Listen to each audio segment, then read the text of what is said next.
बिस्मिल्लाहिर्रहमानिर्रहीम। अस्सलाम वालेकुम। मेरा नाम डॉक्टर लियाकत अली है। आज मैं 7th वीडियो के साथ आपकी खिदमत में हाज़िर हो रहा हूँ। ये कोविड-19 यानी कोरोना वायरस सिलसिले की ये 7वीं यानी 7th वीडियो है। आज मैं आपसे एक बहुत इम्पॉर्टेंट टॉपिक डिस्कस करने जा रहा हूँ, जो कि use of steroids in covid patient. देखिए, स्टेरॉइड जो है इसके बारे में बड़ी कंट्रोवर्सी रही, लेकिन अब WHO ने बड़ा कैटेगोरिकली रिकमेंड कर दिया है कि डेक्सामेथासोन यानी जो कि स्टेरॉइड ही है वो आप कोविड-19 पेशेंट्स को दे सकते हैं। ख़ास सिचुएशन है, इन दो कंडीशन ऐसी सिचुएशन है जिनमें आप सेफली उनको स्टेरॉइड दे सकते हैं। Number 1, when they are oxygen responsive, they require supplemental oxygen support और दे रिक्वायर वेंटिलेटरी सपोर्ट। इन पेशेंट्स को हम डेक्सामेथासोन दे सकते हैं। उसकी डोज है 6 milligram dexamethasone daily for 10 days. अगर पेशेंट प्रेग्नेंट है तो उसको आप फिर prednisolone 40 milligram daily for 10 days, या आप अगर आईवी देना चाहते हैं, पेशेंट ओरल नहीं लेना चाहता या ले नहीं सकता, तो आप हाइड्रोकोर्टिसोन 160 मिलीग्राम यानी 80 मिलीग्राम 2 दफ़ा ट्वाइस डेली यानी 160 मिलीग्राम डेली फॉर 10 डेज, या methyl prednisolone 32 milligram daily for 10 days.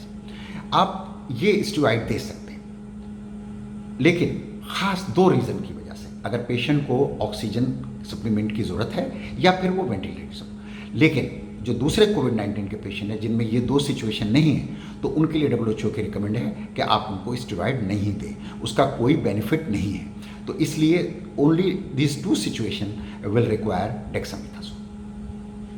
अच्छा, ये तो है एक इम्पॉर्टेंट बात। इसके अलावा मैं आपको 2 और अहम खबरें देना चाहता हूँ। नंबर 1, एक अभी नई सिचुएशन डेवलप हुई है कि मोर देन 200 साइंटिस्ट जो हैं उन्होंने WHO को एक लेटर लिखा है। उनका ये ख्याल है कि ये कोविड-19 इन्फेक्शन जो कोरोना है, ये सिर्फ ड्रॉपलेट इन्फेक्शन नहीं है, but in addition to that is an airborne infection as well. अच्छा, मैं दोनों में आपको डिफरेंस बताना चाहता हूँ कि what is an airborne infection and what is a droplet infection. Droplet वो होते हैं जो हम छींकते हैं, खांसते हैं, बात करते हैं तो हमारे नाक से, मुंह से निकल कर और वो जाते हैं। वो आमतौर पे उन्होंने कहा है कि मैक्सिमम जो है 6, 8 या 12 वीक्स तक फीट दूर तक जाते हैं। लेकिन जो एयरबॉर्न इन्फेक्शंस होते हैं वो ये होता है कि जो आप छींकते हैं या खांसते हैं, जो वायरसेस हैं, जब वो एयर में आते हैं तो वो ड्राई होने के बाद एक न्यूक्लियाई की सूरत अख्तियार कर लेते हैं, वायरस न्यूक्लियाई, और they can travel a very long distance. This is very significant. तो इससे क्या होगा कि वायरस बहुत दूर तक जाकर भी इन्फेक्शन फैला सकता है। This is very alarming. और आज WHO ने कहा है कि there is a possibility that कोविड-19 इन्फेक्शन ना कि सिर्फ ड्रॉपलेट है बल्कि एयरबॉर्न भी हो सकता है। नंबर 2, एक और स्टडी हुई है स्पेन में, वो भी बड़ी अलार्मिंग है।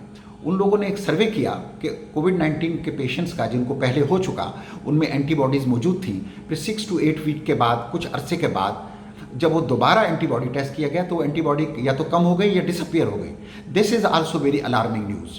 अगर फ़र्ज़ कीजिए ये सारे स्टडीज़ इसको दूसरी स्टडीज़ भी कंफर्म कर देती हैं, तो इसका मतलब ये हुआ कि अगर एक दफ़ा किसी को कोरोना इन्फेक्शन हो गया तो उसमें री इन्फेक्शन का चांस भी रहेगा। This is very important. और मैंने कहा कि मैं आपसे ये भी शेयर कर लूँ। बस अपना ख्याल रखिए, खुश रहिए, अपने अहले महल्ला का, अपने रिश्तेदारों का, सबका ख्याल रखिए। अल्लाह हाफिज़। मैं आपकी खिदमत में इंशाअल्लाह हाजिर हूँ।